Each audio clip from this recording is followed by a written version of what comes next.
Darei ha usato dei toni critici nei confronti di Salvini e domani rischia l'espulsione dalla Lega. Bene, questo è non è sicuramente un sistema democratico, anche se io in realtà appartengo a un'altra idea politica, insomma, ma comunque questo qui sicuramente denota ancora un modo di fare politica autoritario e despota. Io conosco Tony Darè di vista. Penso che avrà dei buoni motivi per uscire dalla Lega, ne avrà piene le tasche. Deve essere garantita comunque la libertà di espressione. Certo, i toni sono stati un po' più coloriti, diciamo, ma io sono sempre per la libertà di espressione che deve essere comunque garantita.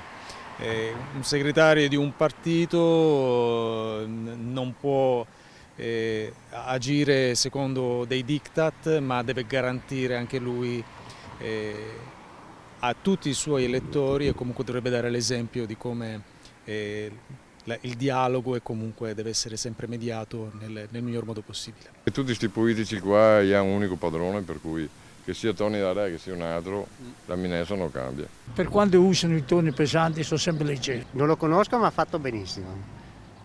A usare i toni che ha usato. No, non so niente, ma un leghista è un putiniano sicuro, quindi fuori da tutto, fuori da Vittorio, da Treviso, dall'Italia.